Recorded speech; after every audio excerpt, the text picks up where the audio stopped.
This is Monsters on the Mic on the Fan 106.5, giving you exclusive insider access to coaches and players for Duluth's Minnesota Monsters football team. Recorded weekly at Lyric Kitchen Bar in downtown Duluth. Now here's your hosts, Brian Prudhomme and Dave Cook. Good evening, ladies and gentlemen, and welcome to Monsters on the Mic playoff edition. The playoffs will be at Amsoil Arena come Sunday as the Washington Wolfpack will make the trek here. Second time in a few weeks for them. Brian Prudhomme, Dave Cook. Dave Cook, this has been a good thing for us every week. Hi, Brian. Yeah, it has been. This has been a really good show this year. We've gotten to know a lot of really interesting players. Hopefully the fans who have been listening have gotten a chance to know them too. Absolutely. You'll get to know a couple of them throughout this show in the next hour. Now, one of the fun parts of this league is roster changes, roster overhauls. We've got a very interesting guest to start it because we've got a gentleman who played 3 consecutive weeks here for 2 different teams. Yeah, absolutely. When you told me, hey, Shiloh was pretty dominant against us last week, right, and now he's pretty dominant for us this week. That's a weird change. Yeah, I think I said, you got to see this Shiloh Flanagan kid play. And then I said, well, all you got to do now is come back to Amsoil Arena because we got him. Yeah, I wonder if he moved downtown and they just couldn't get him out to go back to town with them, and so he stayed. Well, you don't have to wonder because we get to ask him. So Shiloh Flanagan, first of all, welcome to the show. Welcome to the Minnesota Monsters. Welcome to a guy who spent a lot of time suddenly at Amsoil Arena. What's it been like playing, as I said, 3 weeks, 2 different teams in the same building? Oh, yeah. Well, first off, thanks for having me. It's Absolutely great to be here. I don't know. It's been weird, I guess. I definitely thought I was going to start with Kentucky the whole year, but then, things happened, and now to be here it's great. I don't know. It's a lot better playing for the Monsters than playing against, I can tell you that. So let's stick to on the field because there's a lot of good news there, especially with you. You talked about it being better to be a Monster than being against us. In terms of X's and O's, what has that meant? What is it about this team, this quarterback, of course, that everybody knows, this wide receiving core that's loaded? What makes it fun to play here? It's just a team. Everyone's accepting of everyone. Everyone wants everyone to ball out. Everyone, takes their opportunity when they get it, and they try and just ball out with it, and just do the best they can here. It's great. So, Shiloh, one of the things that we've been talked to and with the whole season is the idea of a championship locker room. So when you got here, what did you see different in the locker room that made you think, yeah, you know what, these guys got a shot? Everyone's just accepting. It's a brotherhood, and they could have been seeing me come in with the last 2 weeks and just push me aside and just not really pay me any attention. Anybody who saw him perform wasn't going to do that. But go ahead. No, they could have for sure though. But no, everyone was really accepting. Everyone just wanted me to be me and just do what I can do and help the team. And you've done exactly that. Now I have to ask, because I made a big deal out of the building, you're transitioning from one team's roster to another. Did it really have any impact of, hey, at least I know the turf, at least I know the building, at least I know what it's going to feel like? Did it make those first couple games easy? Because you haven't changed football venues in almost a month now. No, it definitely did. It definitely did. First game up here, turf's a little hard, so I had to get used to that. And no padding whatsoever. Yeah, so I had to get used to that. But then now definitely I'm used to it, and it's great. All right, so I'm loving having you here for personal reasons because being able to hold out the O in Shiloh is a PA announcer's dream come true. You said your mom loved it, which is great. Oh, yeah. I got a cheesy question for you. There's a Neil Diamond song called Shiloh. I brought it up to our DJ. I don't know if you noticed that they play it during your big receptions and for sure your touchdowns. Do you know it? I didn't notice it during the game, but then when I was watching it back, I heard it and I saw it, and then my mom also said that it was playing. That too. may have been yours truly's idea. Jesse plays the music, but I may have messaged him, hey, you got to go with this. Go ahead, Dave Cook. Oh, yeah. The other thing that we ask all of our guys is about their background. So tell the fans a little bit about where you came from, who your coaches were, what got you involved in football. So I came from Sioux Falls, South Dakota. That's where I'm from. I played high school football there for Sioux Falls, Washington. I won 3 state championships there, and then after high school, I just went to college. I never played football or did any athletics in college or anything. And then I don't know. Not one day, but my whole entire time in college, I was just really missing football, really missing competing. Yeah. And then had the opportunity to try out for a team in Cedar Rapids. Nice. And Coach Clark was actually the coach there. So then that connection doesn't hurt. Yeah. Right? Oh, yeah. So then I made the team during the tryout and then played for him during that year. And then after that, went on to Southwest Kansas and played there last year. And then, I was in Kentucky this year and now here. So you are an incredibly gifted wide receiver, but in your mind, what's your greatest gift? Are you a precise route runner? Is it speed? Is it just agility? Is it somebody underestimating you because you're not the biggest guy? What is your greatest gift in your mind?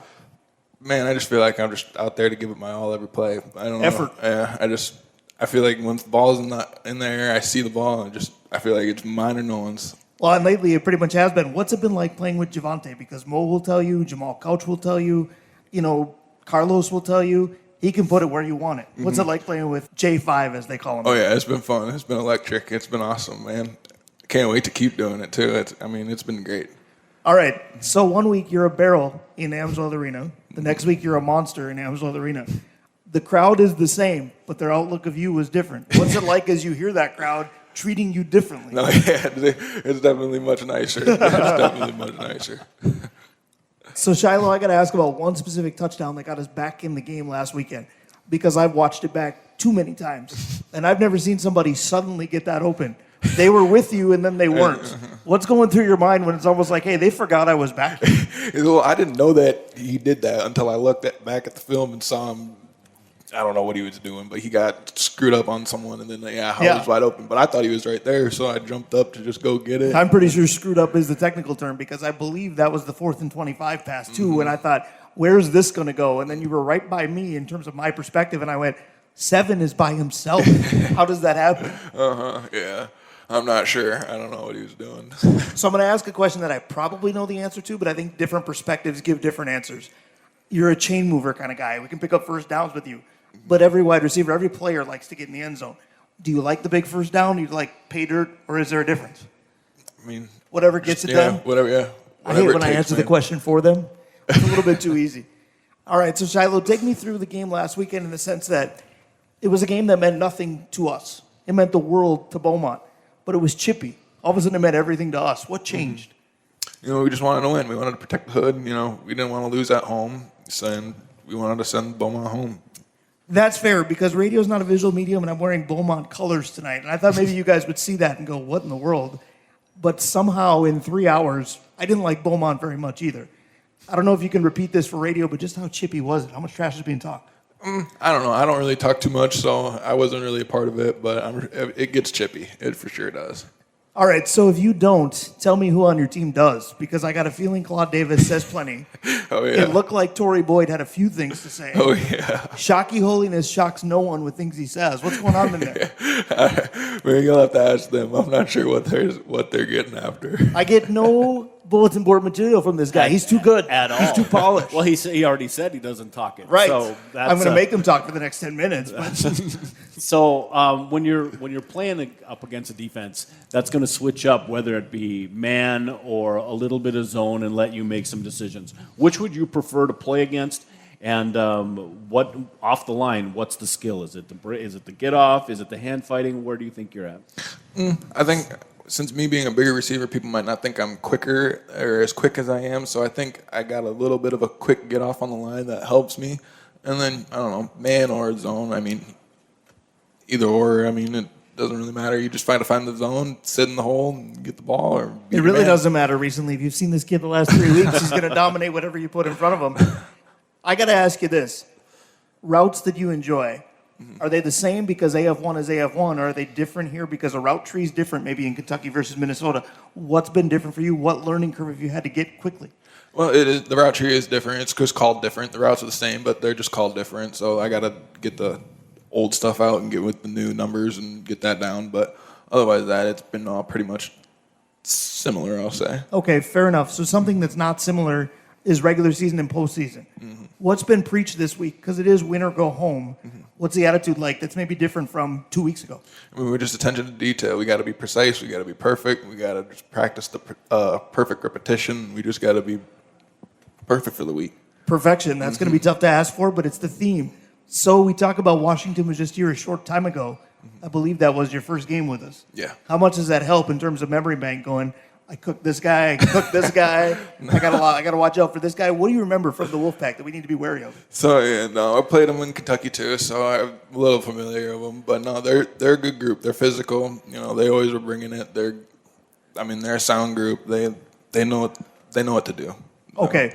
So I got to ask a question with the flip side of something you've said before. You don't talk much, but lots of other players do. Give me a time that you knew, man, I didn't say anything, but I'm under this guy's skin. Can you tell? And does it happen often? I don't know. I guess when I scored against the Beaumont guy, I probably got under his skin there at the end, but I don't know.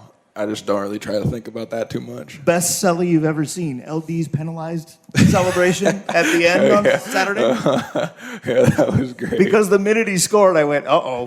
I know what all three of those flags that every official threw are for.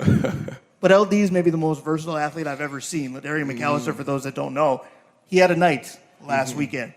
Tell me what it was like to be a fellow wide receiver and see that kind of on the opposite side. It's awesome, man. It's awesome to see when your brothers eat. It's always great to see someone else doing something else great with when you can do something too. So it's just great to see everyone else eating while you can too, or even if you're not. I mean, it's still great to see everyone else. Well, and Shiloh Flanagan, speaking of eating, how about the defense? How about the last 4 minutes of the game when you get everything you need? Score, fumble recovery, score, fumble recovery.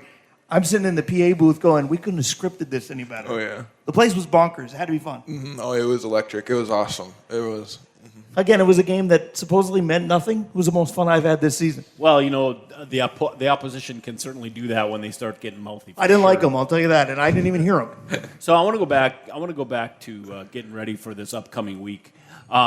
You are playing against what everybody considers the best defense in the league every day, and I'm wondering. We talk a little bit about iron sharpening iron, right? But what does it mean to you going up against that secondary? No, it definitely helps. Like you said, best defense in the league, so it helps to get those looks. It helps to get those plays and see what better DBs will do to you and see what they're gonna try to do to you, and then how you can learn to run your routes off that and get precise with that and everything. So Right. it helps a lot.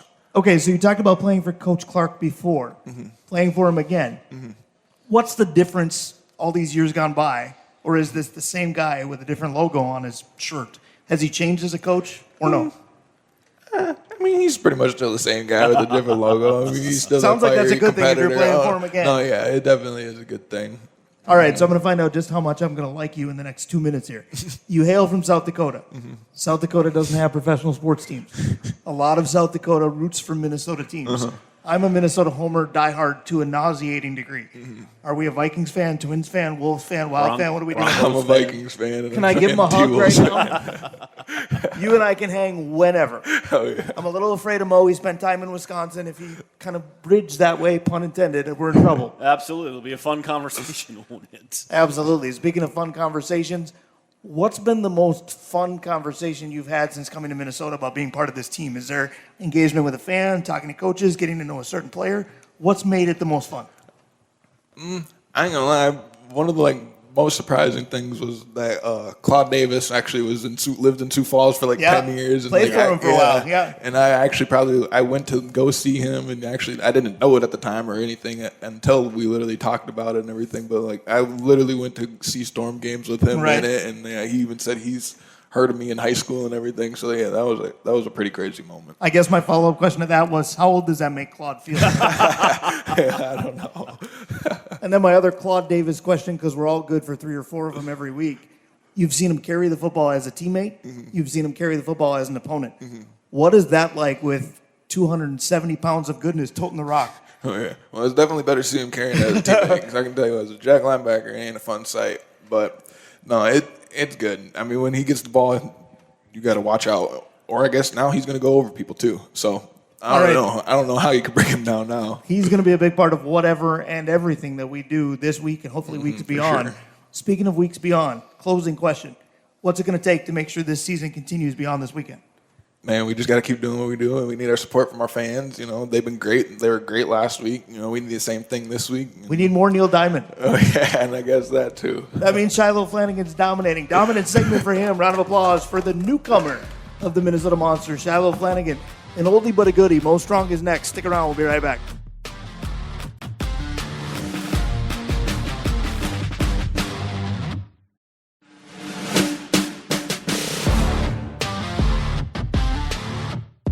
And welcome back to Monsters on the Mic. Again, how this works, it's a Wednesday night as we record this at Lyric Kitchen Bar. Thank you to them for their hospitality. It will air on Thursday in its regular 7 p.m. spot. And then the pregame to the pregame, important note, That's Sunday this weekend. Yeah, it is, Brian. And Sunday is we're brought Sunday fun day. Absolutely. And the fact that we're able to even tell you about game time is because of our sponsors. We got some pretty good sponsors, Brian, for the show, including St. Croix Casino in Danbury, Wisconsin, Sanju Two Harbors, where the cars are, and Comfort Systems of Duluth. I would consider that a strong group of sponsors, pretty strong group. Absolutely. Is there a reason I use that particular word? I'm pretty good with the pun machine. You keep saying it, Mo and Mo. I do. I got more money, more problems, but we got Mo as a guest to my left as well. We do, absolutely. Boy, my pun game was matched. Dave Cook bringing out his A game. Not just a guest, but it seems like long-time friend. Absolutely. Brian Prudhomme, Dave Cook, and Mo Strong. That seems like a trio that has had many a conversation. This is maybe the first one that'll go public. Yeah, no, this is going to be a lot of fun. Sometimes we get to meet new guys and we get to have that conversation. Sometimes we get to meet guys that we've known for a while and get them a little more press. Exactly. We get to catch up with somebody who has left and come back. He's been part of arena football in Duluth in every way that they've had it over the past few years. Mo Strong, welcome. Always good to see you, my friend. Yes, sir. Thank you, guys. I'm blessed to be here. Appreciate you. Absolutely. So what's it been like? Let's just compare the two stints, the two leagues. You've been in the deck. You've been in Amsoil. You've been a monster. You've been a harbor monster. I'm not going to say better versus worse because we don't want to do that. But what have been the biggest differences because you've been on both teams in both buildings? Right. So, yeah, I would say the biggest difference is just moving from the deck to the Amsoil, honestly, because that makes you feel more professional, bigger stadium, and it honestly makes the crowd look better, too, because the yellow seats and stuff, it just kind of fits us a little bit more. Yeah. Yep. See, I like that because that's the first the maroon and gold seats that I've seen. Because some people say, well, the seats are maroon and gold, and we're blue and white and gold. It doesn't really work. But sell the maroon ones. Right. The professionalism has been good. How about the volume? Because Dave and I do a lot of work in Amsoil during the hockey season. We talk about when it's loud, it's loud. But when it's not, it can be like a library. How's it been? Oh, it's been rocking. So even with some of the smaller games, let's say the smaller crowd games, it still gets pretty loud in there. But unlike the deck, because it's a little bit smaller, the deck was getting really loud, especially with you in there. So, but it's pretty nice. It's my fault. Or you're welcome. I'm not sure. But it was fun in both buildings. It's been fun in both buildings. We want to continue in both buildings. We got it from Shiloh. I want to get it from you. The word has been perfection. That's a goal, not always attainable. But what's it going to take? The full 60 or beyond if needed to keep this playoff run continuing. Exactly. So that's exactly what we're going for. It's just a perfect week, and we got to make sure that everybody's on point and on the same level, same mentality, everything. So championship, that's it. One game at a time. That's the theme. How many times in 10, 11 shows have we heard that this season? That's probably been the one most consistent message we've got across is championship team, championship locker, championship culture. Mo, you've been here before, and a lot of the coaches, a lot of the players are similar. But tell us about this locker room and how it's better than, how it's changed, how it's the same from it been in the past with the championship focus. Right. So I could tell you that we honestly have a pretty nice team this year compared to the other years. We had some dogs, but this year I would say we have a very professional team this year. It can definitely go all the way easily. So what's that been like in terms of some of the newer parts have been professionals that have a long resume, but you got the carryover. You've got Javante, you've got Jamal Couch, who's been in Duluth for a while. You've got guys that have played here before. Does that make it a little bit easier? Yes, it does, exactly. So, me and J5 have the connection already. Right. So that's there. But then when you bring in guys like Claude Davis, that he's a vet, and he brings up that type of, vibe. You just get up that, right. You got to be a dog Claude vibe. Get mentioned on this show more than you and I do. And we host the thing. And you and I mention him more than we do, too. I know. I talk about him, I think, at home, too. Yeah. I think my wife knows him, and they've never met. But this team is special for sure. But I want to spin it a different direction because special teams is a bigger factor in this league than I've ever seen before. Because we always talk about special teams are an X factor. If this happens and this happens, it can turn the game. But I think when we talk about that in many levels of football, we talk about, maybe, or if it does, we're all going to look at it. Special teams here might as well be an offense. You see points go up so quickly. How much of an emphasis have you put on special teams in this team in general this year? Yeah, so honestly, I've never really looked at special teams how I have since this year. So this year I've actually taken pride in special teams because it does score points and it does stop scoring points too, and it does set our offense up in good positions and it does, put our team in better positions when we're already up by a touchdown and you get that extra 2 or you get that extra 1 or you get that extra touchdown. Beaumont had us a little scared last week because the way they put up 2 touchdowns, we were down double digits, hadn't touched the ball yet, hadn't had a possession. Changes a lot. So let's talk about special teams a little bit further because, correct me if I'm wrong, and I hope my memory's helping me here, You've gone from a throw-off guy in the TAL for us to now a bit of a special teams guy where the world is much different. Talk about how different it is playing special teams in this league. And so it's way different. So with the throw off, you kind of have to, you get to throw it to a certain point, and you kind of tell where you're throwing it to. Right. But with the kick, it goes off the net and it bounces wherever. It makes it hard for the guy to get it to return it. So it's that much more exciting, and it makes that the kicker have to be that much more better in this league too, especially with the nets being half the size of a regular field goal. So, have you ever seen a kicker that practices more often in a game than Michael Hall? Because there are times where we're looking around going, where's our kicker? He's kicking again. He's on the opposite end of the field. The dancers might be out there. He's kicking. There's a contest out there. He's kicking. It's halftime and we're clearing the field. He's kicking. The guy gets reps in ways that we didn't think were possible. What's he like? Because we haven't met him yet. Yeah, honestly, I'm proud of that kid. He's came in and, we were all kind of iffy on how it's going to be just because that's how kickers are. When you don't know a kicker, you don't know how it's going to go. But he came in and he made an impression. Yeah. It's kind of made his stamp now. So he just has to keep it rolling and he keeps putting in the work. So I'm proud of him. Well, let me paint the picture for you a little bit, Dave, too, because there are times where it's 4th down and a team will be at their own 5-yard line. You're like, all right, well, that's the biggest stop you can get. You've got them pinned. Teams against us are lining up to kick a field goal the length of the field. They haven't gone in yet. Delvon Randall gets to sit back there and play kick returner, but the kicking world is just different. It is, and when they're more involved, it's still a specialty, but it becomes a little bit broader specialty because they're more involved in the game.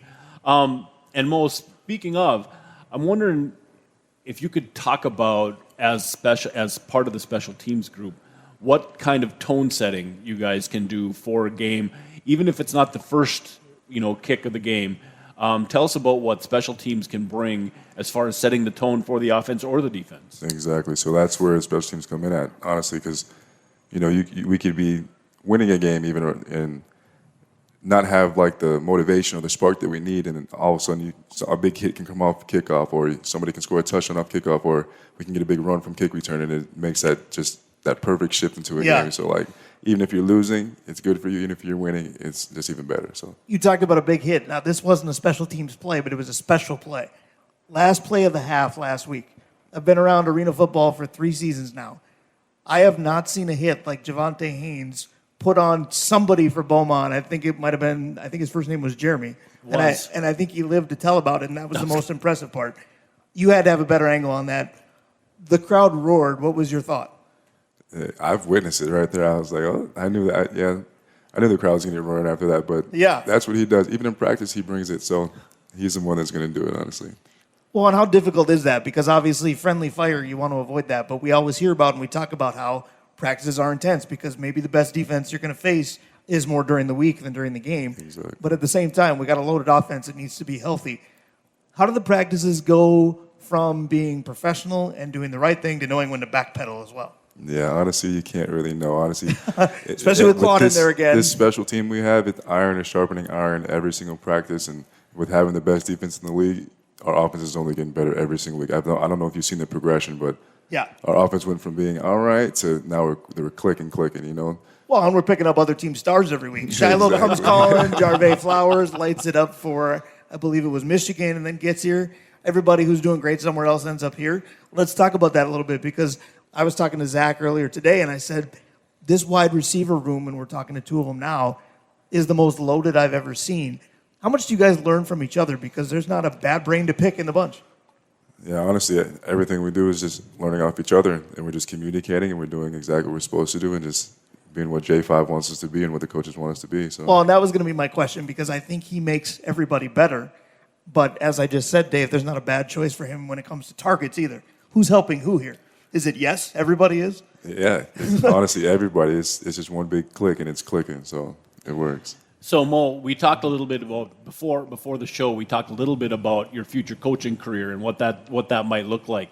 When you're looking at this team and you're looking at where it's come from, who the players are now, as a coach, what might you suggest to the wide receivers to pick their game up even a notch? Not from a player's point of view, but maybe from a coach's point of view. Scary to think about if it's possible. Yeah, so honestly, from a coach's point of view, I would say we just have to run faster, because we all have speed. We're all really fast. But when we get on the field, sometimes we're not going as fast as we can because we were trying to, perfect something else or do something else. But honestly, when we start picking it up and we run fast, we win every single time. So as long as we run fast, we're going to win every time. You'd think that sounds, like duh. but I can see the difference. In what Reminds you're me of saying. coaching bowling. When a bowling Yeah. coach says, "Hey, this time knock down all the pins." Well, that's a hell of an idea. Roll the ball. Right. Roll it faster. Maybe you'll knock them all down. But at the same time, where's the balance with that? Because balance in the literal sense is important. Chris Carter, my favorite receiver ever, always said, I never ran full bore because I need to be able to cut. I need to be in control. How do you balance, okay, we need more speed, but we have to do this right? Right. So it's honestly just about being in the right position. So that's Coach Clark setting us up for the right plays and the right routes, knowing that, you can't run this certain route, otherwise you're going to run into that. So we want each and every one of us receivers to be able to run as fast as we can. Honestly, there's no slow routes. Like about Reno, that's the difference, is everything's fast, 10 times faster than outside. So there's really no running slow. You just have to kind of know where you're going and be there. Now, everybody's told us that Coach is one of the best route runners they've ever seen. He's told us that. Oh, yeah. Right, he's told us that as well.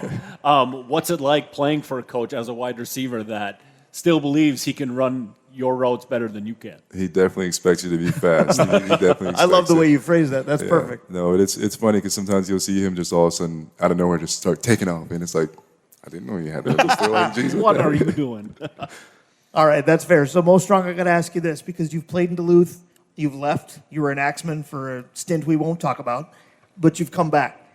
What's been the biggest difference that brought you back here? What do you love about Duluth that I'm not going to dog Eau Claire? You can if you want, but I'm not going to do it. What was it about Duluth that says, this is home, this is where I want to be? What brought you back here as a football player, but then as a person too? Yeah, so honestly, I just know that it's home, especially with J5 being here. It's my quarterback.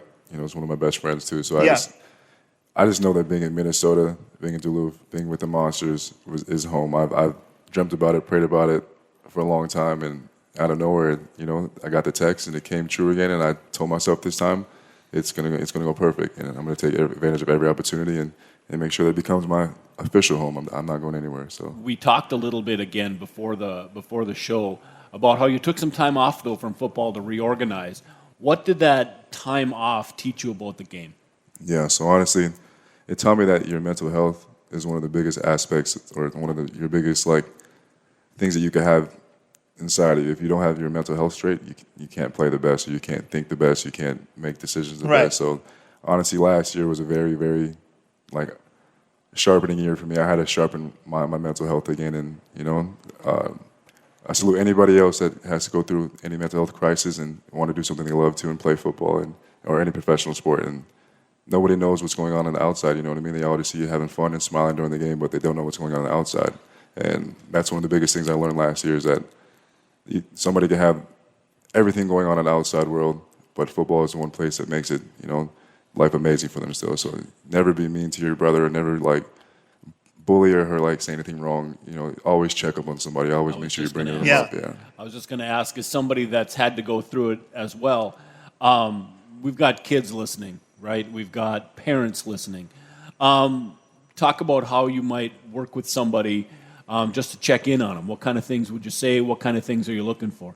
Yeah, exactly. So honestly, every day, it's kind of what I live on. I just kind of make sure everybody's good around me.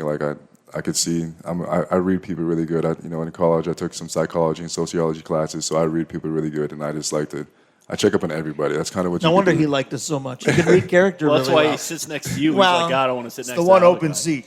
You got, and I could read people really good. You guys are really good people too, obviously. That's why we click so easily. This is what I do. I was going to say, we did click in a That's matter why- of minutes that's why years we're ago. friends. Exactly. Yeah. Yep. Became I just friends met like Shiloh. that. I feel like he's my new BFF. I haven't told him yet. I think he just heard it, but yeah. Right. But I think there's going to be little kids who are listening to this. Little kids. There's going to be young adults Youth. who are listening to this. Sure, however you want to do it. My cousin Vinny, Utes. Who are listening to this who are struggling.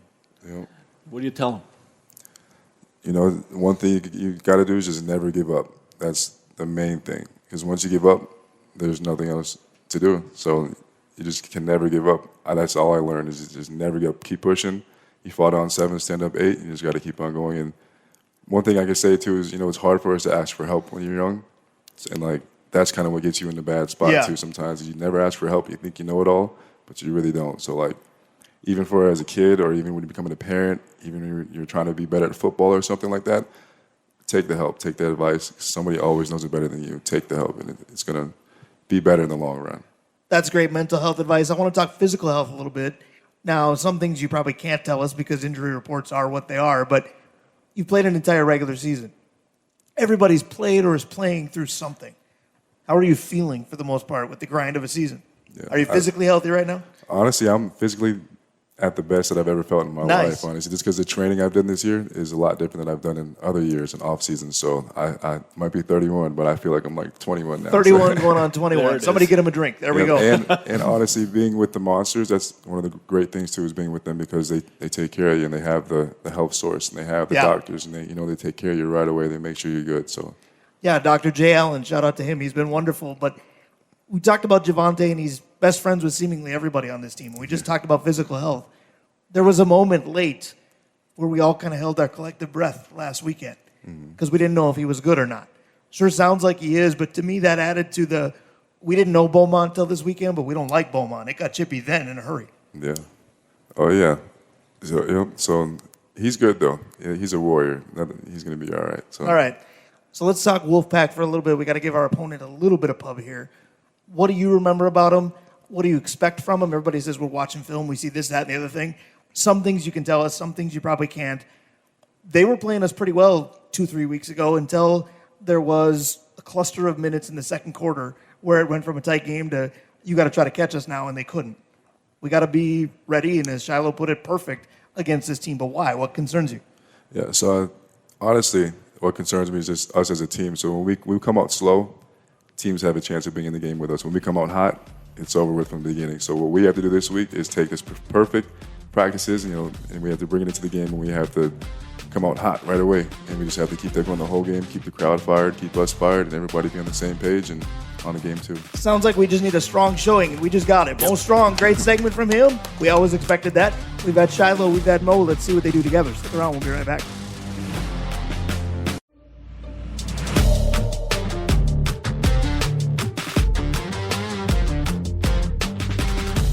Back here with Monsters on the Mic, final segment. Time flies when you're having fun. I'm going to have even more fun with Tanner, our intern, who has done a great job on various shows with us this year. But Tanner, the most fun for me is watching you shoot these games because it's fun to shoot the action and be right there. It's fun to watch you have to try to get out of the action sometimes as well. Yeah, I mean, it's just a great time when you get to be a rover camera on the field. That's what people don't realize. You get a lot of exercise just doing that camera. I mean, I've ran a lot of yards. I was going to say, you may not have done Grandma's this year, but you may have done it during the AF1 season. So you and I have talked about how much fun it is for one thing, but it's a lot more fun when you're winning. And the Monsters have been doing just that. We hope it continues on Sunday. But what's the most eye-popping moment for you on a camera? We talked about the hit Javonte laid right before the half. Mr. Haynes said hello to just about everybody in the building, the way those pads popped. But what's been the fun moment for you so far? I think last game was like the best. I lost my voice after that game. I was shouting so much. I mean, after we got that last touchdown to seal the coffin, I was going crazy. I mean, my best part about doing cameras when you get the good replay. Yeah. When you see it on the board, it's like, oh, it's mine. I got that. And it's like, I did something. Yeah, you got that perfect shot. So Shiloh and Mo are both with us. They both did their own individual segments, but we got them both with us now to talk about things together. When you guys hear that from a cameraman, I think you know what the crowd is feeling as well because everybody's into the moment. So when you hear things like that, do you see anything? Because some people are clear the mechanism. If they're playing a professional sport, they're not thinking about anything else. But we've had moments where Jarvais scored a touchdown and we worried about a kid in the crowd basically taking the brunt of it. We hear about, a cameraman trying to get out of the way. How much do you guys see that is outside the game itself, or does it go right by you? I'll start with Shiloh. To be honest, I'm just more so focused in on the game. I don't know. I try to let the fan experience and everything get into my sight and everything, but I don't know. I feel like if I do too much, then it'll just throw me off.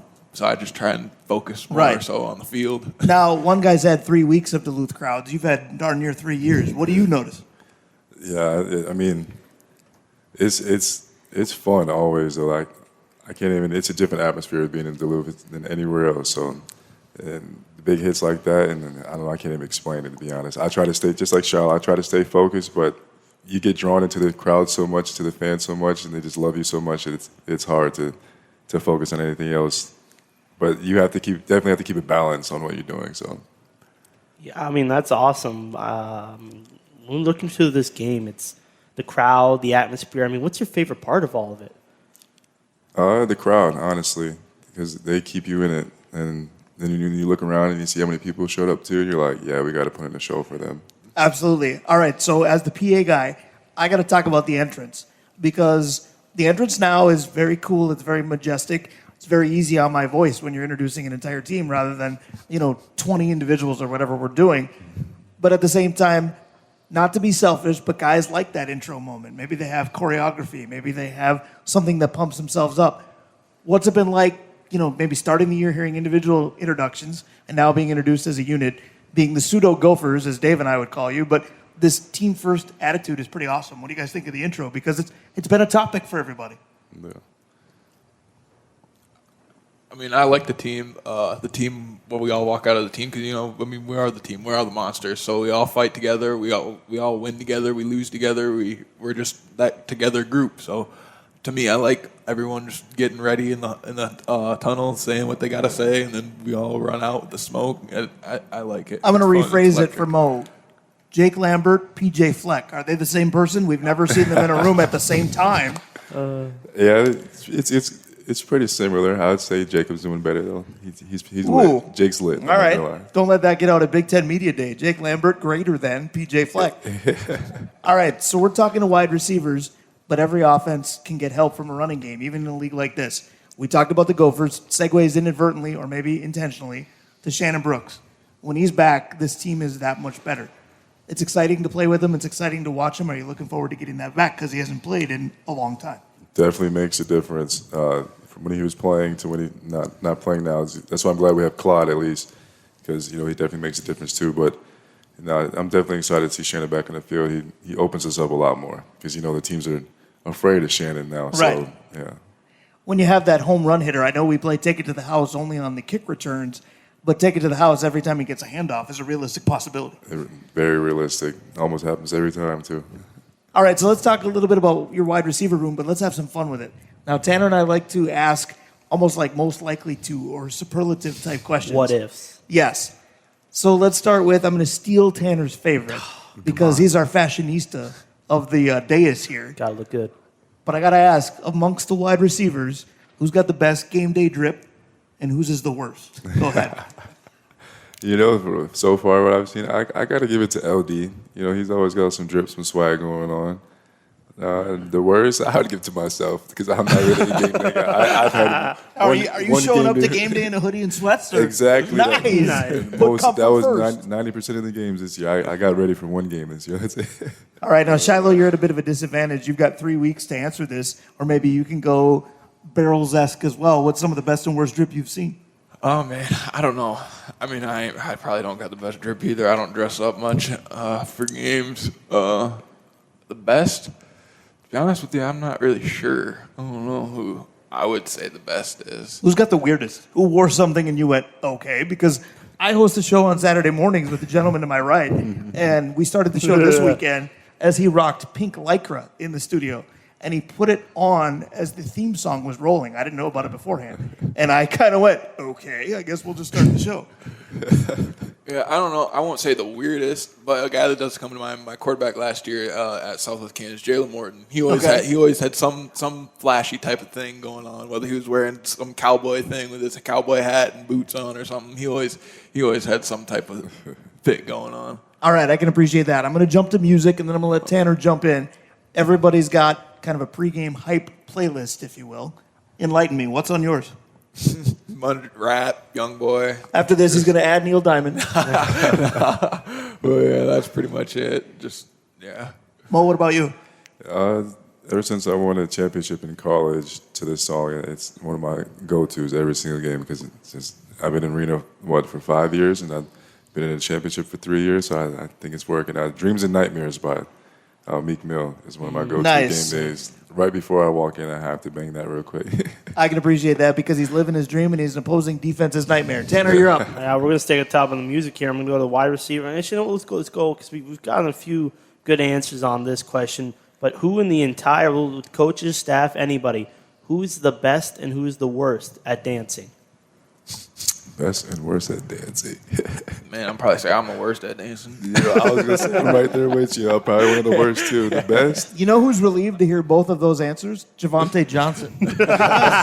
Every other time we have asked this topic, whether it's a super fan, a member of the fan council, or various members of the team, J5 gets picked on. Oh, yeah. Great feet in the pocket, apparently terrible feet everywhere else.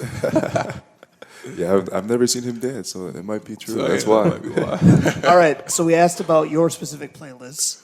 I hear this question on a lot of teams. The locker room, the music is fun. Zach made mention of you come in, it's loud, it's boisterous, it's a blast.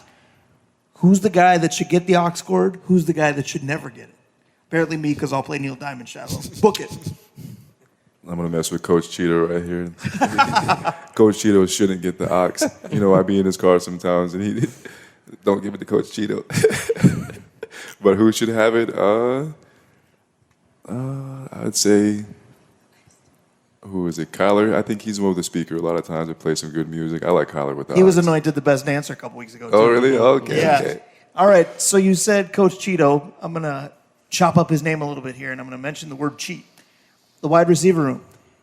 Who's most likely to cheat on a route and get away with it? And who's the most precise route runner of all? Who's the one that you go, God, I can't do that? Most precise. I'm gonna have to say I'll give it up to either Shiloh Flowers or Carlos. You can't for just the name best. all of them. That's cheating. That's how good we are. I'm telling you. It's true. We're all so similar. It's hard to tell. But who would have the worst? I'd have to give not the worst, but he just does him. I'd have to go with Couch. Jamal Couch.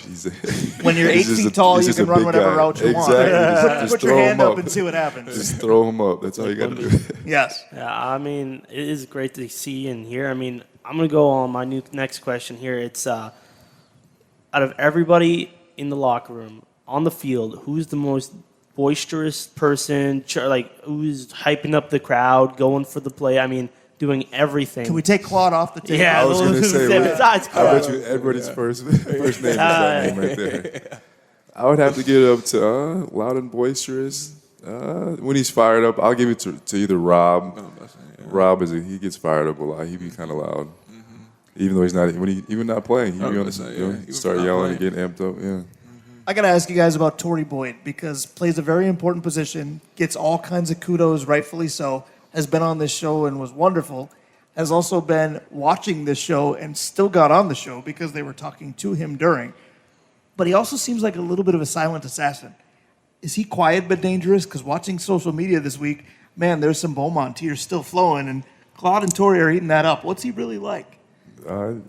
He's quiet to you guys, I think, but to his brothers and to us, he's the most funniest, and he acts like a little kid. Honestly, he's big, but he's a little kid. It's funny though. I love it. All right, chatting with Mo Strong and Shiloh Flanagan, a couple of wide receivers. Hopefully, this question will be fun for you. Regardless of level, and you guys have played a lot, most memorable touchdown catch. Start with Mo. From this year or just any year? Any year of anything in football that you've done. My favorite one was from when we were playing the Goats first year, 2024, when they came to us the first year. We lost that game, but my favorite touchdown was, besides my first touchdown that year, the first ever monster touchdown when we went to the Goats. But when I went over the wall, and me and, I forgot his name, but he was one of the best DBs, Trulio or something like that from the Goats, but we went over the wall, and I snatched it from his hands right out of there, and he didn't even think I had it, but I had it, and I busted my lip and everything, doing a backflip over the wall and everything. That was my most memorable one. Nice. They say that wall's undefeated, but maybe not. Oh, it Yeah. no, it All right, is. Shiloh, any level, any team you played on, most memorable touchdown catch? It wasn't necessarily a touchdown catch, but it was a touchdown score. It was a flea flicker against Corpus Christi last year. The game was tied, and quarterback threw it to our receiver. You were on the I was on the Tritons, and he passed it to our receiver D-Wash, and then he pitched it back to me, and I got that, and I just took off. Nice. All right, follow-up question. Best touchdown you've witnessed that wasn't you, but you were on the team? Maybe for you, it's the one he just talked about. Best touchdown I witnessed. I'm taking Jarve into row 2 a couple weeks ago. Right. No, he's got a lot of them on the list, honestly. But then I have to say the best was from when I was in Salina in 2023. Javante Johnson threw up a game winner to D-Wash and he just went up and got it over like 2 or 3 guys like it was nothing. And that was a fun one to see right there. You're nodding in agreement. Do you have the same one? I do. He definitely did that last year a few times too. Yeah. All right, fair enough. I'm going to take you guys a little bit back in a time machine and then to present with this next question. When you were growing up, assuming you loved football at a young age, player you most wanted to be like, and then now that you're playing, player you think you're most like, can be a college star, can be an NFL star, can be an arena star. Right. I got to say Megatron. Calvin Johnson was somebody I always wanted to be like. But now that I'm playing, I get told I'm like Mike Evans everywhere I go. Yes. Well, you look like him, too. That helps. Yes. Your doppelganger is Mike Evans. It makes you feel better. He's on all my fantasy teams every year. Okay. My favorite player, Randy Moss. I just always loved Randy Moss growing up. I'm telling you, Shiloh and I are going to hang. It's going to happen. I don't know. I haven't really heard people compare me too much, so I don't really know who I would be compared to. Give me a couple weeks. I'll come up with something. Tanner, go ahead. I mean, we've been talking about the PJ Fleck era and the coming out of the tunnel, cool stuff. I mean, looking at college ball, what is your favorite run out of the tunnel tradition for any of the college teams? Honestly, all I've seen is the Gophers, mainly because that's who's on the TV. Because you're doing it now. Yeah, exactly, and it's fun. So I have to give it to them. They have some pretty lit intros. With PJ Fleck, yeah. I like Virginia Tech. I think theirs pretty cool when they got the same man and everyone's going wild in there. I think that's pretty cool. Player on the team right now that is not a wide receiver, but deep down wishes they were. Who is it? There's a couple of them. Don't worry. Kyler wants to. Kyler wants to. We got to get Kyler on the show. He's come up 8 times. Yeah, he's the one guy we haven't had yet.